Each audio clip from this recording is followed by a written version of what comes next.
Welcome to episode 102 of the podcast. In last week's Monday morning commute episode, I painted the picture of my belief that coaches adopting a biopsychosocial approach to athlete development and coaching behaviours would future-proof their practice. In today's episode, I want to work through a current real-life scenario to reinforce that belief. The situation is the drama currently occurring at Newcastle United Football Club and Alexander Isak.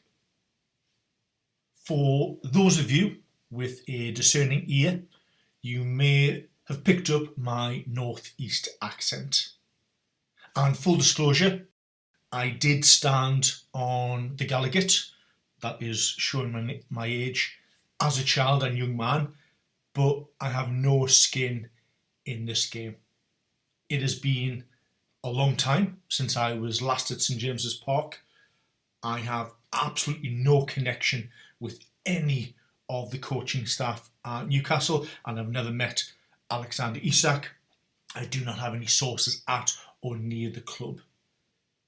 I'm using the situation as a self-reflection tool for my own coaching behaviours and environment, which will hopefully provide some prompts for you, the listener, on your own thoughts, bias and coaching behaviours, and hopefully reinforce the need for a biopsychosocial approach. I am using the scenario as a learning tool for coaching approaches. I'm not looking at technical and tactical issues, PSR, FFP connotations, or wider footballing politics. However, I am sure there will be some overlap. There are a number of different perspectives I could take when discussing this topic, but I'm going to go with three themes: the player, coaching, i.e. Eddie Howe, and the practitioner, me as the S&C coach. First of all, the player. All that I am aware of is Alexander Isak stating he wanted to explore his options away from Newcastle. So what does that mean? Is that better money? Better coaching, better opportunity for silverware, better environment, all of the above? Let's analyse one by one. Money.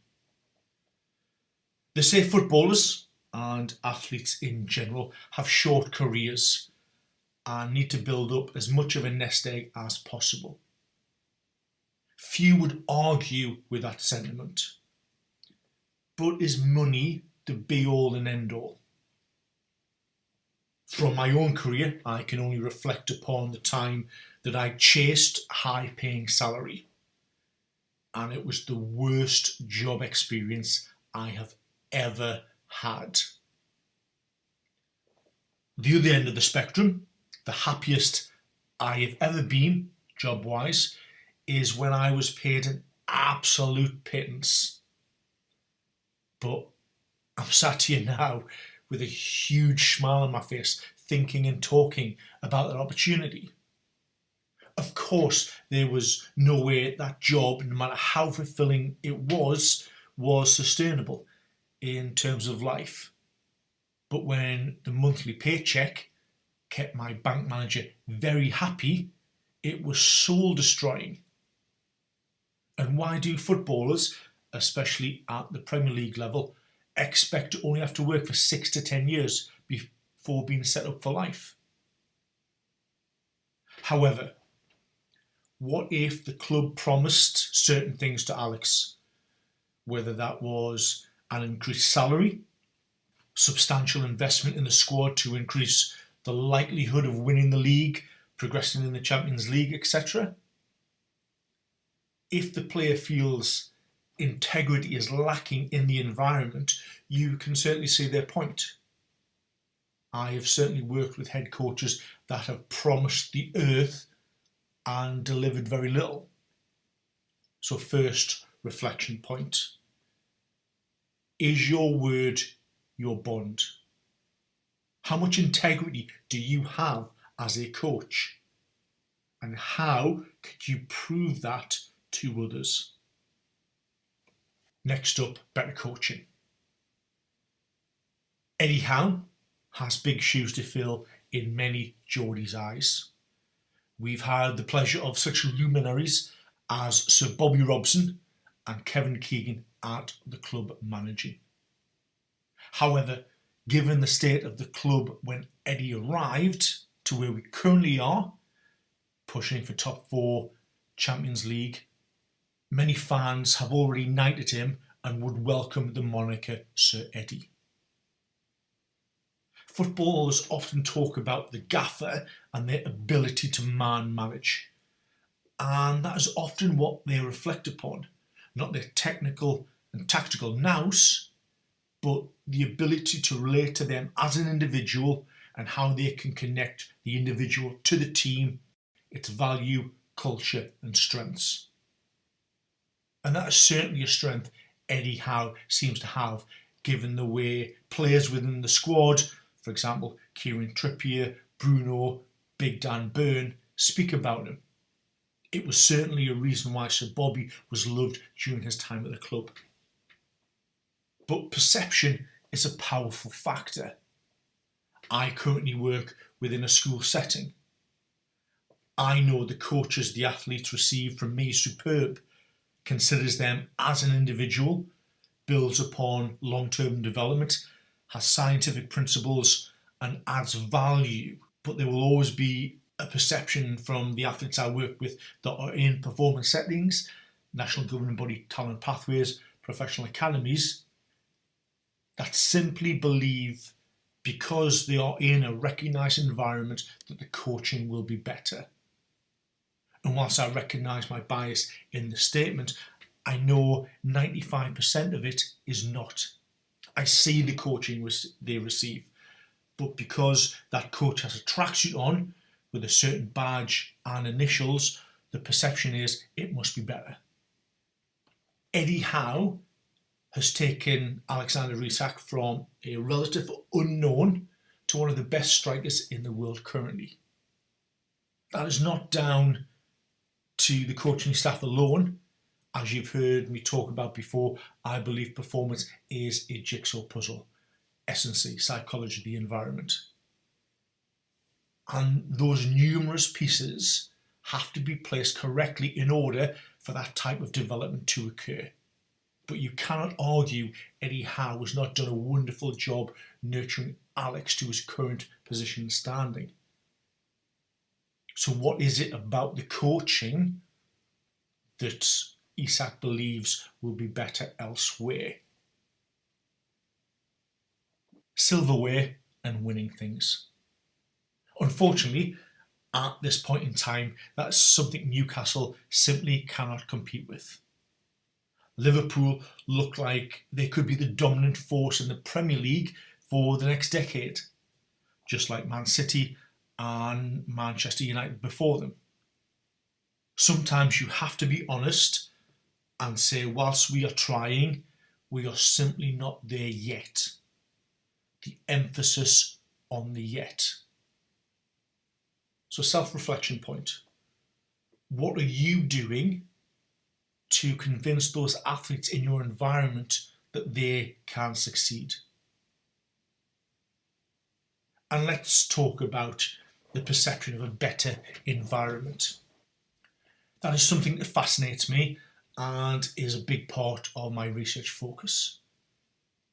I have had the pleasure of working in what I consider superb environments, where coaches are aligned, they challenge each other to be better in a constructive, supportive and empowering way.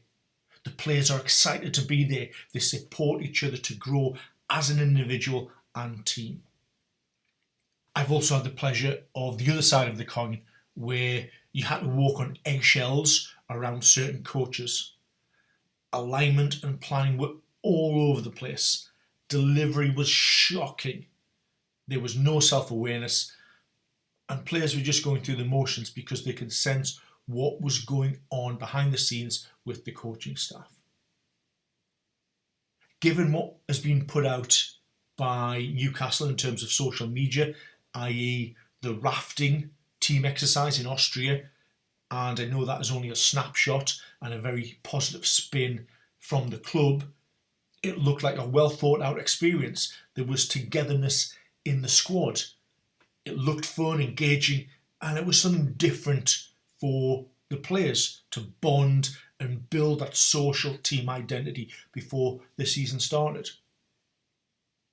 So my self-reflection point is, what socio-environmental factors are you as a coach planning and delivering to ensure the squad and individuals feel like they belong, are empowered, happy, and continue to want to excel? Now let's take the coach's perspective. Eddie Howe has publicly stated he only wants players around the environment that want to play for the team and earn the right to wear the shirt. As a supporter, you must be delighted to hear that. But from an environmental perspective, that is a strong stance.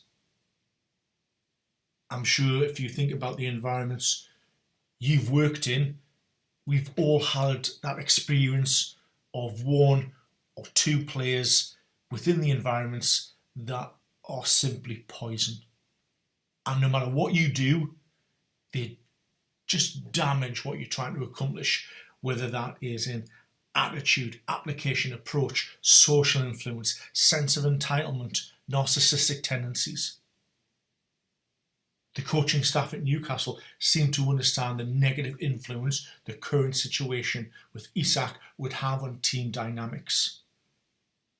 And they are willing to sacrifice the short term for the long. Boundaries of behaviours and application have been set and enforced. And from purely a coaching perspective, it is wonderful to see. Self-reflection point. What are the boundaries you have set up and enforced within your environment? If I walked into your environment without anyone telling me, how would I know the values, culture, and standards that are expected?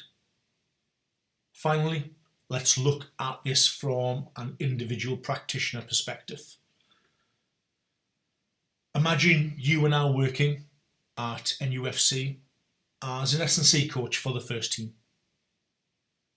Eddie Howe has asked you to stay behind after the full squad practice to work one-on-one with Alex. Part of you knows you are wasting your time and effort on someone that doesn't want to be there. Part of you knows you need to be professional, and there is a possibility, no matter how small, that come the end of the transfer window, this player may still be a Newcastle United Football Club player, and at some point may be integrated back into the full squad. How are you handling that? What behaviours are you demonstrating? It's very easy to say, oh well, I would be professional and commit to the process no matter what.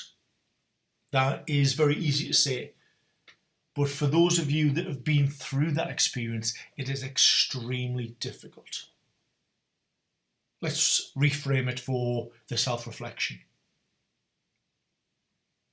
We've talked about the environment. As a practitioner, you are an essential part of that environment. What if it was your practice, your behaviours and your relationship with that athlete, that player, that convinced them to stay? Put yourself in the position of a coach that has to work one-to-one with a disgruntled or disenchanted athlete. What behaviours are you displaying to change that?